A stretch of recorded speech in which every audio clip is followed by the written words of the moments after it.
Bonjour et bon après-midi. Transformateur, motivant et éclairant, tels sont les mots utilisés pour décrire la 7e édition du Forum international des ONG, organisé pour la toute première fois dans un pays arabe par l'UNESCO, en partenariat avec la Fondation MISC et avec pour thème la jeunesse et son impact social. Ce forum mettait une plateforme privilégiée d'échanges et de réflexion sur les défis auxquels font face les jeunes d'aujourd'hui. Avant de revenir à nos moutons, laissons couler votre générique habituel.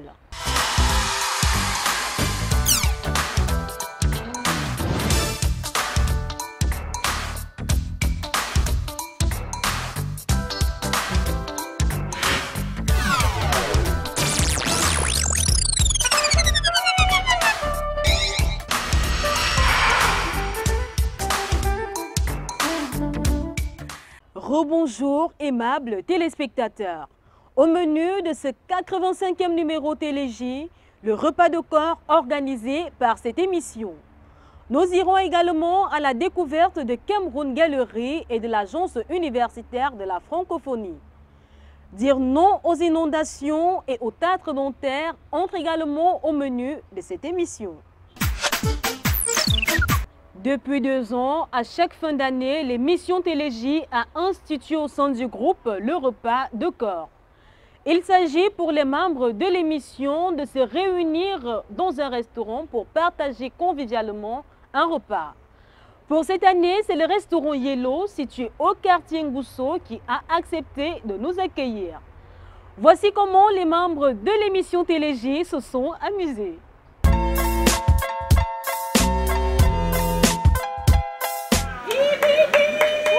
C'est dans une ambiance pleine de convivialité que les membres de l'émission Télé Jeunes se sont réunis au restaurant Yellow situé au quartier Ngousso, ici à Yaoundé.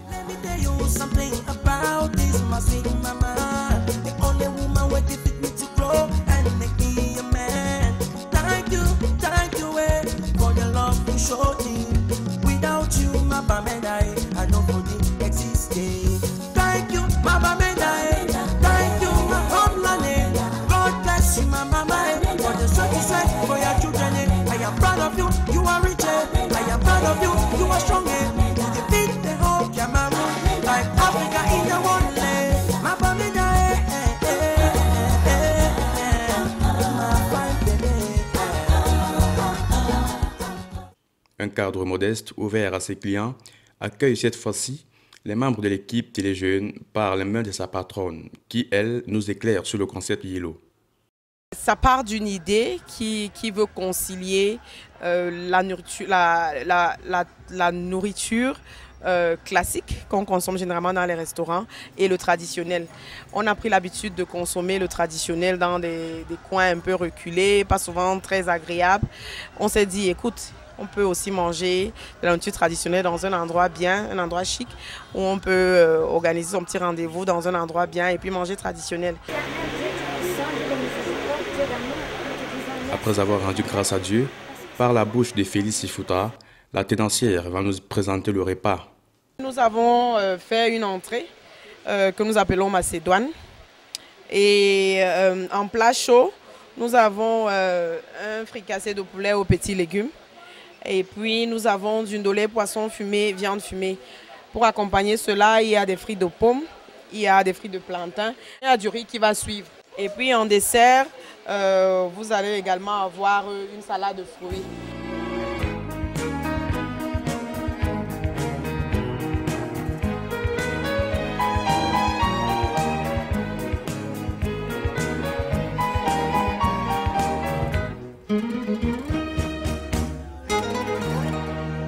L'instauration annuelle du repas de groupe vise à réunir sur une même table les membres de l'équipe pour déguster et boire ensemble dans le but de renforcer les liens de solidarité, de camaraderie et d'amitié pour des perspectives meilleures.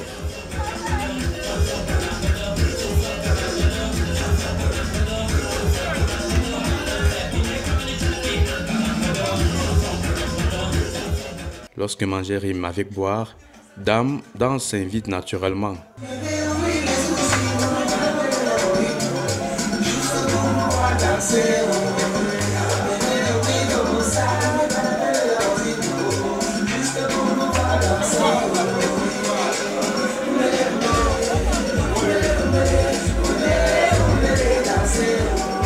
Bonsoir, se sent parfaitement bien ce soir après ce repas de corps. Cette convivialité vécue, ces moments de partage, d'échange et de dégustation tous ensemble ici au complexe Yellow. Téléjeunes, c'est une grande famille. Alors, si nous avons réussi à partager ce petit repas ensemble, c'est déjà un grand pas pour moi. Les objectifs ont été véritablement atteints. Comment vous sentez cet après-midi après avoir fait une soirée comme celle-ci? Je suis très joyeux de communier avec mes collègues, de communier avec tout ce beau monde qui a bien voulu honorer à ce rendez-vous annuel, très émouvant, très riche. Je suis tellement fier. Je suis très contente. Ça se ressent, non? Qu'est-ce que tu vas dire aux gens qui te regardent maintenant pour Téléjeunes? Voilà, à tous ceux qui me regardent, je dirais tout simplement, venez participer à l'émission ou alors venez vous inscrire pour être les jeunes présentateurs de l'émission Téléj. Pas seulement de Téléj, plusieurs autres émissions. Et ce sera l'occasion pour vous de découvrir vos talents. C'est bien de voir que derrière une jeunesse qui vient s'amuser, il y a un projet derrière, il y a des petites idées. Vivement que cette idée de repas de corps puisse être copiée par d'autres organisations de la jeunesse. De pareils moments sont très beaux mais encore courts. L'équipe de Téléjeunes s'est prêtée à ce petit jeu dont le rendez-vous est pris pour février prochain. Pour que cette idée grandisse et fasse moins de jaloux, à partir de l'année 2018, nous organiserons ce repas tous les soirs du 11 février et nous inviterons les jeunes leaders à se joindre à nous afin de communier tous ensemble. Afin de permettre aux artisans et artistes de mieux vendre leurs œuvres à travers le monde tout en restant sur place au Cameroun, le ministère des Petites et Moyennes Entreprises a mis sur pied une plateforme de vente d'œuvres en ligne appelée Cameroun Galerie. Pour que les jeunes en soient majoritairement bénéficiaires, nos reporters William Biapa et Josiane Choumi nous y emmènent. C'est dans le Centre international de l'artisanat de Yaoundé qu'est logée la première plateforme du e-commerce destinée à accompagner les artisans camerounais. Pourquoi Cameroun Gallery était nécessaire? Il y a beaucoup de barrières pour le e-commerce ici au Cameroun. Premièrement, la création de sites web. Deuxièmement, la situation avec la carte de crédit. Si vous voudrez accepter d'argent avec un site web, vous avez besoin d'un accès pour accepter la carte de crédit.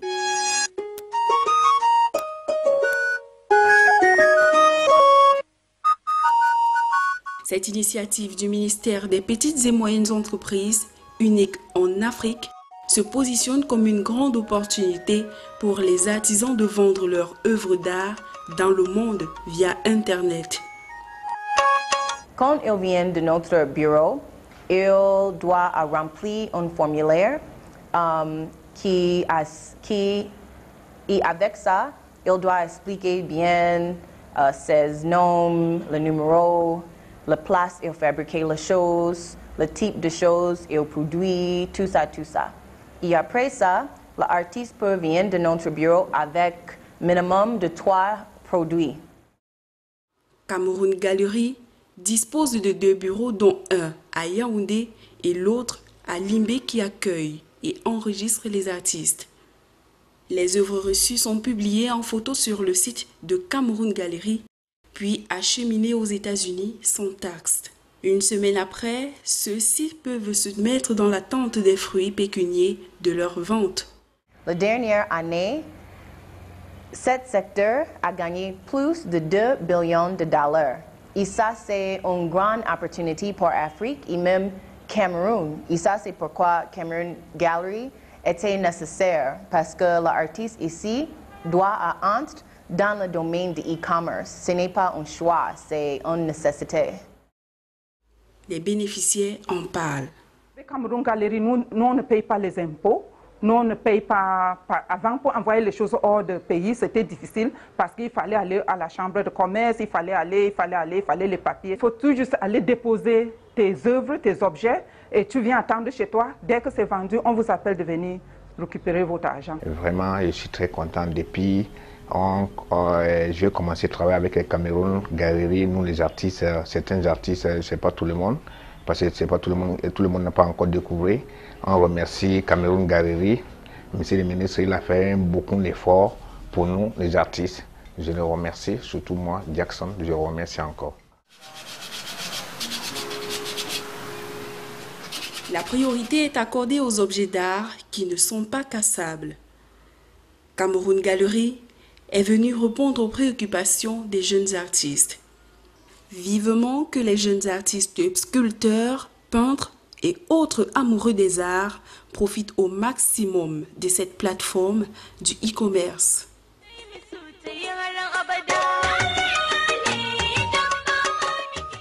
Chers jeunes, voilà une aubaine pour vous.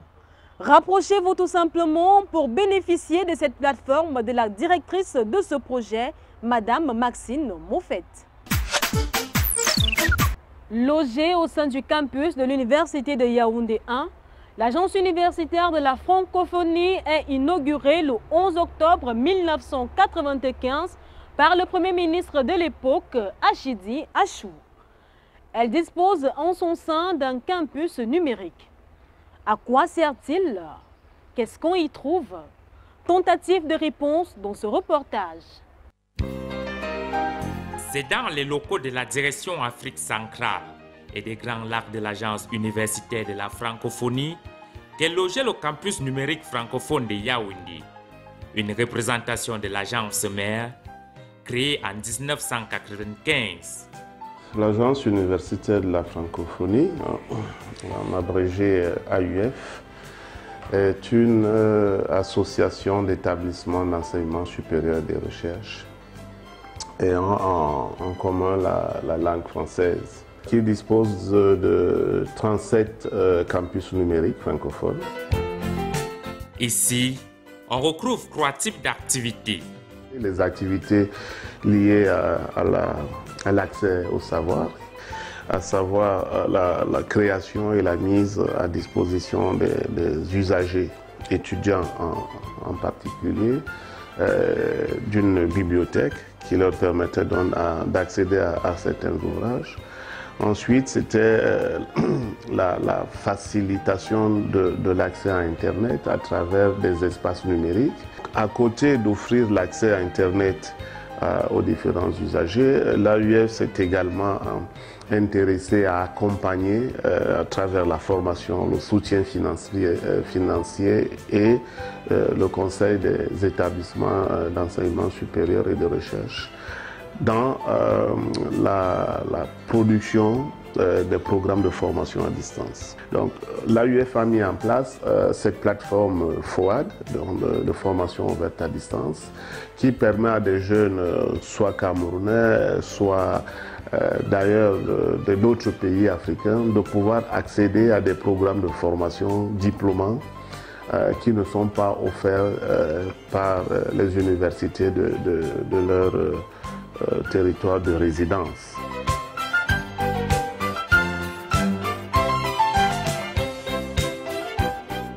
La plus récente activité de ce campus numérique francophone ayant déjà un impact positif auprès de la jeunesse est le Fab Lab. Lui-même donnant naissance à Angola Fab Lab, qui est un atelier de fabrication numérique composé de plusieurs pôles. Mohamed Bassirou nous le fait découvrir. Ici, nous sommes au pôle de couture et broderie numérique. Avec cette machine de dernière génération, nous pouvons concevoir nos motifs de broderie sur cet ordinateur, le transférer à cette machine qui va exécuter les pas de nos broderies. Les motifs ici peuvent être des photos qu'on aura transportées sur nos machines, des photos, des images. Cette brodeuse-là peut être utilisée par différents types de personnes qui veulent créer des motifs révolutionnaires et les transporter sur des tissus. Avec cette machine qui est une brodeuse ordinaire, on peut faire tous les types de motifs que nous souhaitons avec 9 points de couture. Nous sommes au pôle modélisation et impression 3D. Le pôle est équipé d'une imprimante 3D et d'un ordinateur de modélisation 3D. Avec cette imprimante 3D, nous pouvons modéliser certains objets ou bien nos prototypes que nous pouvons donc imprimer sur cette machine. Ce pôle est également équipé d'un scanner 3D. Le scanner 3D ici nous permet de scanner notre objet 3D sur toutes ses dimensions et on retransmet l'image sur cet ordinateur qu'on peut reproduire sur l'imprimante 3D. Le scanner 3D est équipé de deux caméras et d'un projecteur qui filme l'image et donc le support permet de tourner l'objet pour avoir l'objet dans toutes ses dimensions. Ici, nous sommes au pôle création 2D et découpe vinyle. Le pôle est équipé d'une imprimante vinyle ou découpeuse vinyle et d'un ordinateur de modélisation. Avec cet ordinateur, on peut donc modéliser tous nos objets qu'on peut découper. Ça peut être des flyers, ça peut être des stickers, ça peut être des cartes de vœux ou des cartes de faire-part, ou bien des différents objets pour la décoration intérieure. Ce Fab Lab est également équipé d'un pôle de programmation et de petites électroniques. Le pôle de programmation et petites électroniques dispose des microcartes Arduino, qui sont des cartes de programmation de base électronique, et des troisième bras, des lampes de soudure et des fers de soudure. Avec ces équipements, les jeunes peuvent imaginer des montages électroniques de base et les matérialiser en utilisant ces équipements. Un exemple de montage ici est ce détecteur de température ambiante qui peut détecter une température ambiante et afficher sur cet écran de LED. Nous avons également un autre détecteur de lumière qui s'allume en fonction du fait qu'il y ait de la lumière ou pas. Donc s'il y a plus de la lumière, la température, les lampes vont s'éteindre, et plus il y a l'obscurité, les lampes vont s'allumer. Enfin, à Angola Fab Lab, on retrouve cette machine qui fait partie du pôle de création 2D, mais spécialisée dans la gravure et la découpe laser. C'est une machine d'une valeur de près de 15 millions, dont le Cameroun peut s'enorgueillir. Elle est mise à la disposition des jeunes. Avec cette machine, donc, on peut faire des découpes laser sur des différents matériaux. On peut faire des objets comme ceci.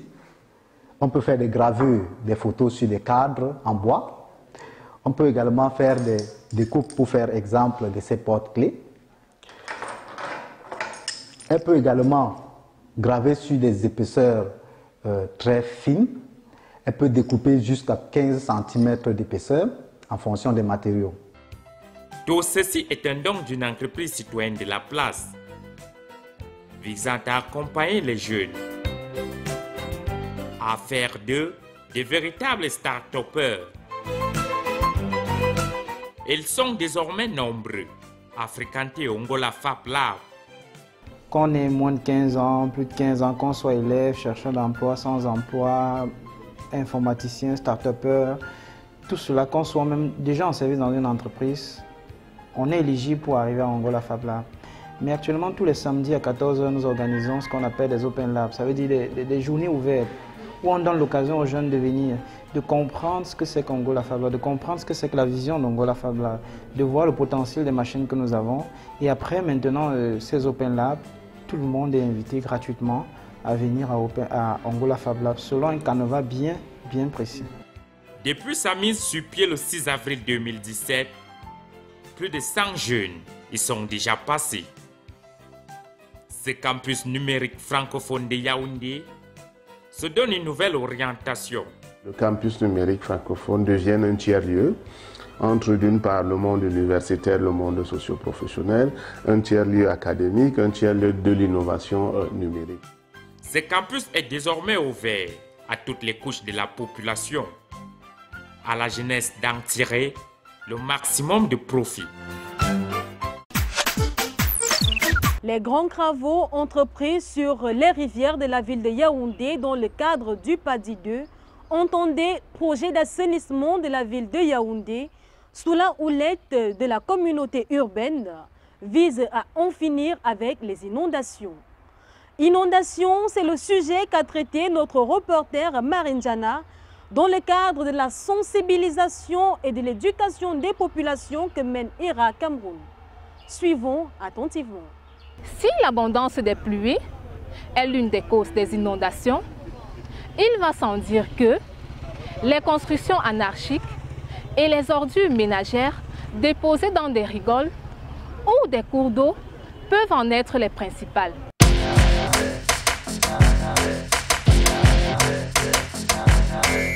En termes de conséquences, on peut citer des pertes matérielles, des pertes en vies humaines, et les dernières justement sont celles qui sont irréparables.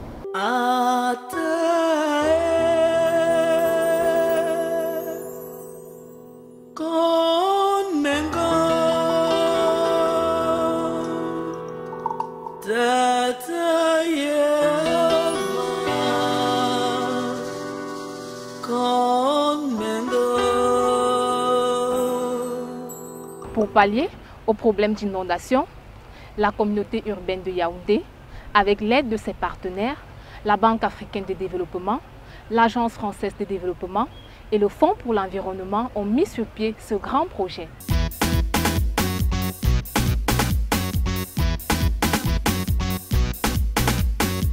La communauté urbaine de Yaoundé est engagée dans la construction de 14 km de drains, notamment 6 sur le Mfundi, dans sa partie amont 1 km et 5 km dans sa partie aval, et 8 km sur les affluents que sont Abiergue, Ekozwa, Ewe et la Mingwa.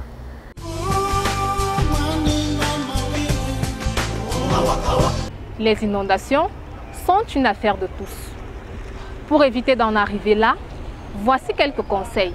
Le premier conseil, c'est de ne plus occuper les lits des cours d'eau. Le deuxième conseil, c'est de ne plus jeter les déchets dans les rigoles et les lits des cours d'eau. Parce que lorsque nous jetons les déchets dans les rigoles, lorsqu'il pleut, ces déchets-là vont s'amasser et ça ne permet plus à l'eau de circuler normalement. L'eau est donc obligée de déborder et de nous inonder. Je vais simplement répéter un certain nombre de conseils qui sont déjà régulièrement donnés par M. le délégué du gouvernement auprès de la communauté urbaine de Yaoundé dans les différentes campagnes de sensibilisation qui sont menées. À savoir respecter les règles d'urbanisme et de construction, mais c'est également trouver le moyen de déverser les déchets à des endroits appropriés pour que ceux-ci soient collectés et évacués en décharge. Ensemble, participons à l'assainissement de la ville de Yaoundé en mettant en pratique ces conseils. Être le fer de lance de la nation, c'est aussi être ambassadeur de bonnes pratiques d'hygiène et salubrité.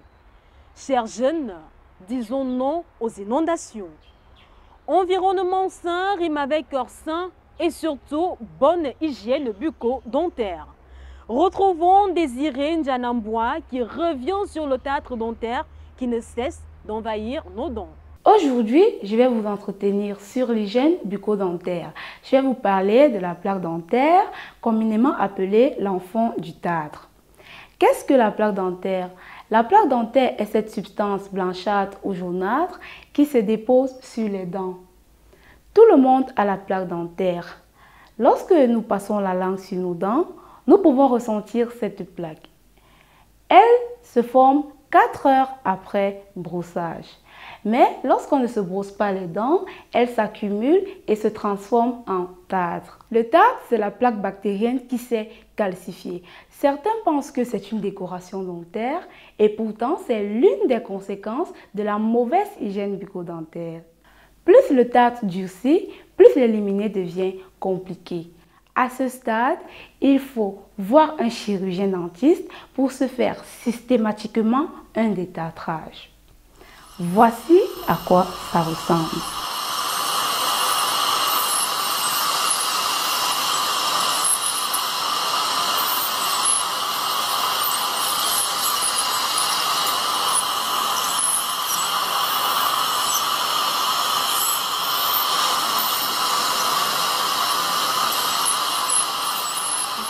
Pour éviter d'en arriver là, je vous propose quelques astuces.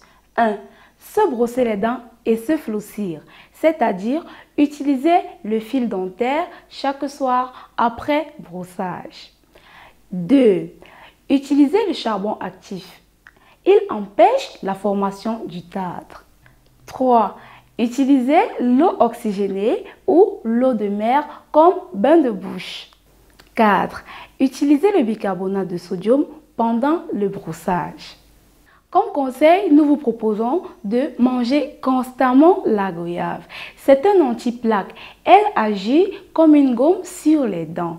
Le vinaigre de cidre, à son tour, empêche la formation du tartre. Quant à l'aloe vera, elle agit comme un antibactérien. Elle élimine toutes les bactéries qui restent sur les dents, sur l'émail ou même sur les gencives. C'est tout pour aujourd'hui. Adieu le tartre. C'est ici que se referment les rideaux de ce 85e numéro de votre magazine jeune préféré TLJ. Merci d'avoir été nombreux devant vos petits écrans et de nous renouveler votre fidélité à chaque fois. Tout en vous quittant, nous vous laissons ce proverbe à méditer. Le dromadaire suit les pas de celui qui le précède. À bon entendeur. Retrouvez toutes nos émissions sur notre page Facebook, YouTube et Twitter pour un visionnage illimité et surtout partagez le lien. Que l'Éternel des armées vous protège, qu'il bénisse notre cher et beau pays le Cameroun. Rendez-vous au 86e numéro TLJ. Ciao, ciao, ciao. Quand tu cherches la vie, mon ami, faut te soumettre à tes parents. Ton voisin a cherché, il a réussi, tu penses qu'il a pratiqué. Phoenix, ça chante, on apprécie. Aujourd'hui, on dit qu'il